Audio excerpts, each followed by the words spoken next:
Good morning to all of you. Recently, you've seen that the Supreme Court delivered this particular judgment. तो ये judgement क्या है, क्या इसका बैकग्राउंड है, हम इसको इस पर्टिकुलर लेक्चर में देखेंगे. ठीक है. आगे बढ़ने से पहले पहले हम ये देख लेते हैं प्रीएम्बल क्या होता है, क्या इसका मतलब है, उसके बाद हम आगे बढ़ेंगे. देखो बेटा, प्रीएम्बल जो होता है एक इंट्रोडक्टरी पार्ट होता है कॉन्स्टिट्यूशन का, प्रीफेस. ओके. अगर आपको ये जानना है कि कॉन्स्टिट्यूशन में कौन कौन से इंपॉर्टेंट ऑब्जेक्टिव मेंशन है या कॉन्स्टिट्यूशन का फिलॉसफी क्या है, किस बात में कॉन्स्टिट्यूशन ने ज्यादा फोकस किया है, ठीक है, तो आप देख लो उस पर्टिकुलर कॉन्स्टिट्यूशन का प्रीएम्बल क्या है. आपको ये पता चल जाएगा कि पर्टिकुलर कॉन्स्टिट्यूशन का फिलॉसफी क्या है, क्या उसके ऑब्जेक्टिव हैं, क्या उसके कोर वैल्यूज हैं, ओके, क्या प्रिंसिपल्स हैं.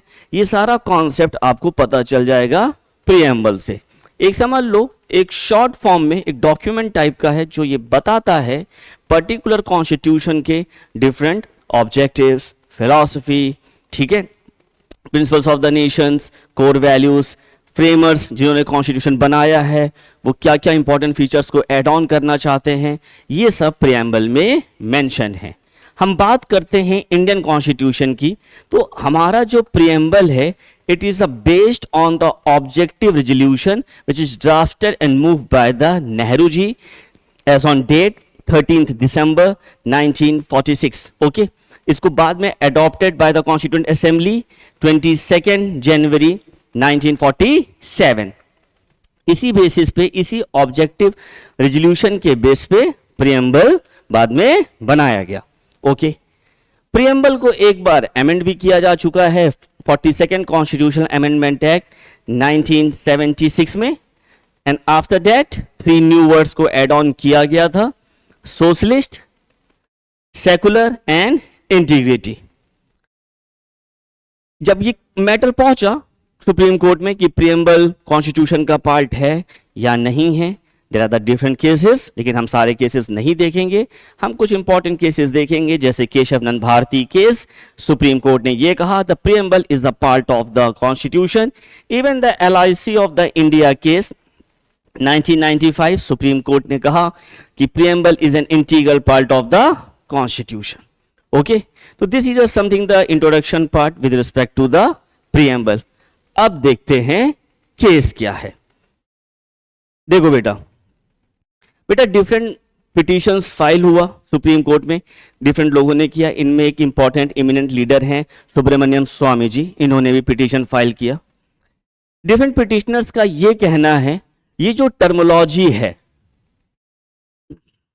सेकुलर एंड सोशलिस्ट, इसको जब ऐड किया गया, ये था 42nd कॉन्स्टिट्यूशनल अमेंडमेंट एक्ट 1976, और इस समय कंट्री में लगा हुआ था इमरजेंसी.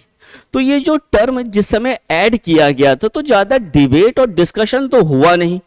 जो रूलिंग पार्टी पावर में थी उसने ऐड कर दिया, ज्यादा डिबेट नहीं हुआ, डिस्कशन नहीं हुआ. और उस समय की बात है, इमरजेंसी लगा हुआ था और most of the opposition leaders कहां थे, जेल में थे.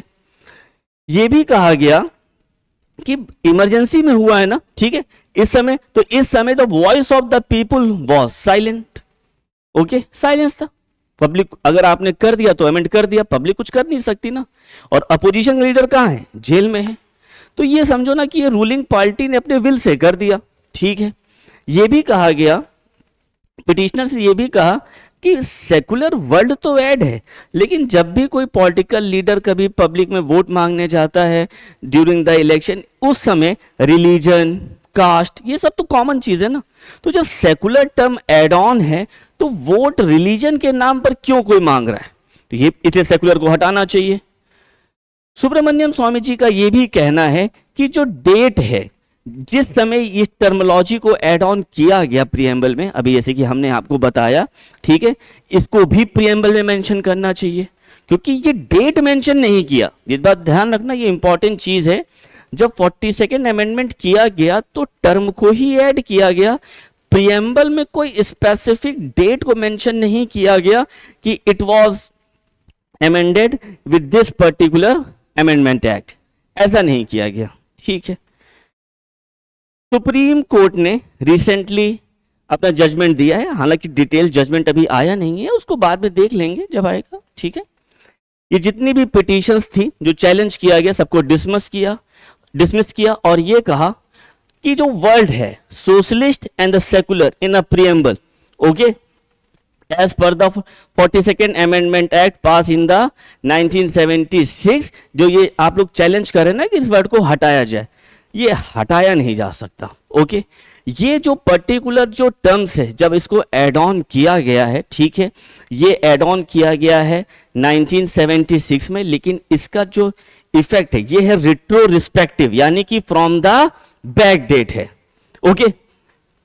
रिट्रोस्पेक्टिव मतलब फ्रॉम द बैक डेट, और ये बैक डेट कब से है? ये बैक डेट है फ्रॉम द नवंबर 26 1949। याद आ रहा है? ये particular date the constitution adopted and enacted, इसका मतलब क्या है? कॉन्स्टिट्यूशन हमने बना लिया है, हमने अपने पास रख लिया है, और यही पर्टिकुलर जो डेट है यही प्रीएम्बल में मेंशन करा हो गया है। तो ये जो अमेंडमेंट भले ये 1976 में किया गया है, लेकिन अमेंडमेंट के बाद जो वर्ड एड ऑन किया गया था ये it will be the retrospective effect, और ये कब से होगा? नवंबर 26 1949 से, ठीक है। ये जो बेंच है it was led by the chief justice of India, इन्होंने ये कहा कि कॉन्स्टिट्यूशन में आर्टिकल 368 मेंशन है, ओके, और ये पावर देता है कॉन्स्टिट्यूशन को, कॉन्स्टिट्यूशन ये पावर देता है पार्लियामेंट को कि आप कॉन्स्टिट्यूशन अमेंड कर सकते, ओके। तो ये बात समझो ना। और प्रीएम्बल हमने अभी आपको बताया है, हमने जजमेंट्स भी डिफरेंट हमने आपको बताया, the preamble is the part of the constitution. तो ये जो पर्टिकुलर आर्टिकल है, ठीक है, ये पावर देता है पार्लियामेंट को कि कॉन्स्टिट्यूशन के प्रोविजन को अमेंड कर सकता है, ठीक है। तो प्रीएम्बल को भी तो कर सकता है ना, क्योंकि प्रीएम्बल जो है पार्ट किसका है? कॉन्स्टिट्यूशन का है। ये भी ध्यान रखना है कि ये जो सोशलिज्म जो टर्म है, ठीक है, इसका मतलब क्या है? वेलफेयर स्टेट है। हालांकि पास्ट के जब हियरिंग चल रही थी सुप्रीम कोर्ट ने यही कहा था, जो टर्मोलॉजी है सोशलिज्म और सेकुलरिज्म, ये जो टर्मोलॉजी जो हमारे कंट्री में जिस कॉन्सेप्ट से इंप्लीमेंट किया जाता है ये डिफरेंट है, और वेस्टर्न कंट्रीज में जो इंप्लीमेंट किया जाता है वो डिफरेंट है। अब ये वेलफेयर स्टेट का मतलब ये ना समझ लेना बैठे जैसे सोवियत में जैसे सोशलिज्म इंप्लीमेंट हो रहा है वैसा ही हमारे कंट्री में होगा, ऐसा नहीं है। There is some difference is there, okay. तो ये बात समझना कि इसको मेन ऑब्जेक्टिव को पकड़ो। मेन ऑब्जेक्टिव क्या है? That is a welfare state. आप कंपेयर नहीं करेंगे, आप ये कंपेयर नहीं करेंगे जैसे कि वेस्टर्न कंट्रीज में जैसे इंप्लीमेंट हो रहा है सेम हमारे कंट्री में भी होगा, ऐसा नहीं है। मेन ऑब्जेक्टिव क्या है? That is a welfare state. और अगर सपोज इस वर्ड को इंक्लूड कर दिया गया, did not prevent the government of the day to follow any economic theory for the benefit of the people.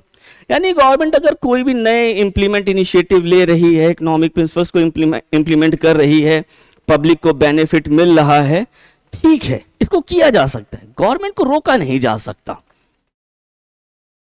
ये भी कहा socialism here means the welfare, और यहां पे ठीक है, इसका मतलब है कि इक्वल अपॉर्चुनिटी सबको मिलना चाहिए, लेकिन इसका मतलब ये नहीं है कि प्राइवेट सेक्टर है यहां पे प्रमोट नहीं किया जा सकता। सुप्रीम कोर्ट ने कहा है कि प्राइवेट सेक्टर से बहुत ज्यादा बेनिफिट मिला है हमें, ओके, सबको बहुत बेनिफिट भी दिया हुआ है। तो इसीलिए जो आइडिया है सोशलिज्म का, ठीक है, run through the many articles of the constitution. Secularism की बात अगर करते हैं, ठीक है, ये भी है part of the basic structure. अगर हम राइट टू इक्वलिटी को देखें, अगर हम ये टर्मोलॉजी को देखें, फेटर्निटी, तो ये सब हमें बताते क्या है? ये सब इंडिकेट करते हैं कि जो सेकुलरिज्म है it is the core feature of the Indian constitution. तो इसको भी हटाया नहीं जा सकता। इसी पर्टिकुलर केस में सुप्रीम कोर्ट ने यह भी कहा है, these two concept socialism and secularism were the part of the basic structure of the constitution। याद आ रहा है? ये जो पर्टिकुलर टर्मोलॉजी है, ये जो बेसिक स्ट्रक्चर है, ये सुप्रीम कोर्ट ने दिया था under the Kesavananda Bharati case में दिया था, याद है 1973 की बात हो रही है, ठीक है। तो इसी बात को लेकर कहा कि देखो ये जो सोशलिज्म है और सेकुलरिज्म है और the part of the basic structure of the constitution, अब जो ऐड हो चुका है इसको चेंज नहीं किया जा सकता। तो डिफरेंट जितनी पिटीशंस थी उसको डिसमिस करा गया, ठीक है, और जजमेंट दिया गया है, ठीक है। तो this was a particular case and recently judgment given by the Supreme Court. Hope आपको ये पर्टिकुलर जजमेंट समझ में आया होगा। अगर आपको कोई दिक्कत है आप हमें SPMIS में कांटेक्ट कर सकते हैं। Thank you to all of you, have a nice day.